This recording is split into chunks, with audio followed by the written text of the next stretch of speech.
Her robe was blue as summer skies, but grey as evening were her eyes. 'Twas sown with golden lilies fair, but dark as shadow was her hair. Welcome to Tales of Ada, where we discuss and explore Middle Earth. Today we will be telling you the first part of the tale of Beren and Luthien. This tale is told in the Lay of Luthien. It is also a major part of the Silmarillion. Here we will be telling you the story as told in the Silmarillion. Beren was the son of Barahir and Imelda, also descended of Beor the Old. In the Dagobra-Gorlak, or the Battle of Sudden Flame, Morgoth overran Dorthonion, the home of Beor's people. Their homes were destroyed. Barahir, Beren, and a group of loyal men did not want to leave their home of old, and lived in the wild, as exiles. Sauron and his forces were ordered to find and kill these men. This proved to be a hard task, as they were always on the move. Barahir and his men found a hideout near the lake Tar Luin. Gollum the Unhappy was a man in Barahir's group. He would often venture away from the group and go to his old home, longing to find his wife, Elena. For there was great love between them. Hoping Elena would come back to the home, he came there often. This became known to the spies of Sauron. Gollum came there once, and he thought he saw the face of Elena in the window, but then it was gone.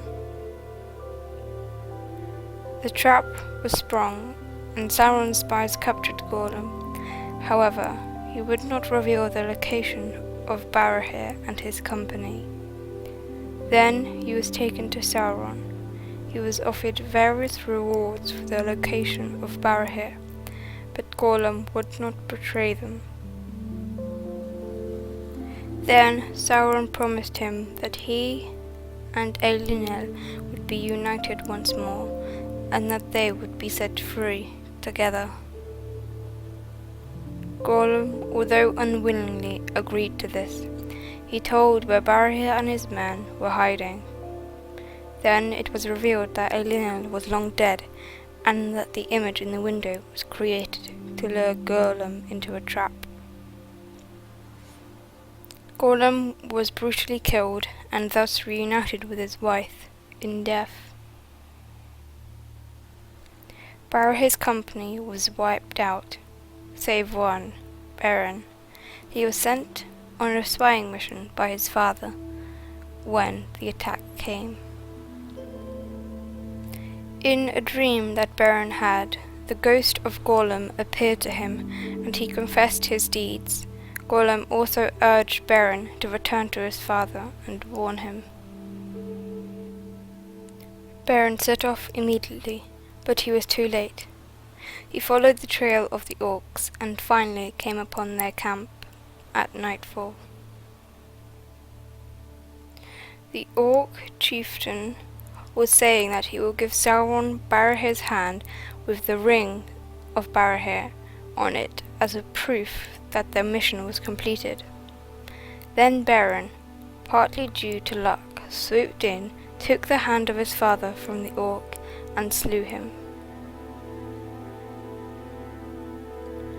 Then he fled into the woods. Beren took the ring. Now he lived as an outlaw, but he was soon forced to leave Dorthonion due to the great forces Sauron brought with him. Beren fled to the woods of Doriath. There he met Luthien, the most beautiful child of Iluvatar. Beren and Luthien fell in love, and would often meet in secret. Darren the minstrel espied these meetings from afar, for he also had love for Luthien. So he reported this to Thingol his king, but also Luthien's father. Thingol demanded she explain this, but she would not say anything until Thingol swore an oath to not harm Beren nor imprison him. Thingol swore the oath. Luthien brought Beren in front of Thingol and Melian his wife. When Beren asked for Luthien's hand in marriage, Thingol laughed and told him that if he would bring him a Silmaril from Morgoth's crown, then he may marry Luthien. This was perceived to be an impossible task, like a death sentence, but Beren departed anyway. Beren, knowing that he cannot do this on his own, went to Nargothrond for aid. Here resided Finrod, who had long ago sworn to help Barahir and his kin when they needed him. When Beren came close to Nargothrond, he knew he was being watched, so he often cried aloud, "I am Beren, son of Barahir, take me to the king."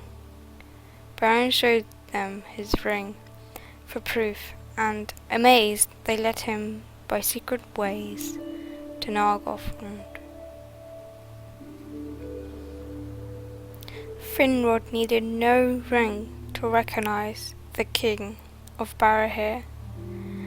Beren talked alone with Finrod, pleading for aid and explaining the situation to Finrod.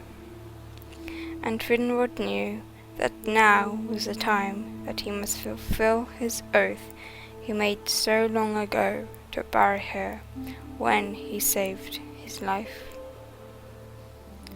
Finrod told this to his people. Residing in Nargothrond at the time was Caligorm and Curufin, two sons of Fëanor. Their father had made the Silmarils. They had also made oaths to reclaim the Silmarils and kill whoever has them or also disuse them. Then they also spoke of their oaths and that the Silmarils were rightfully theirs. The majority of the population sided with the Fëanorians. Finrod said that they could abandon him, but he would not abandon his oath. Then 10 loyal elves said that they would go with Finrod and Beren. The leader of them picked up the crown and said that a steward should rule in the king's absence. Orodreth, Finrod's nephew, was made steward of Nargothrond. Finrod and his company set off, and Finrod used his magic to disguise them as orcs, to not be noticed. However, when they were getting near to the Isle of Tol Sirion, a fortress that Finrod had built, but it was overrun by the enemy and taken by Sauron. Sauron began to suspect something, as he ordered every band of orcs to report to him.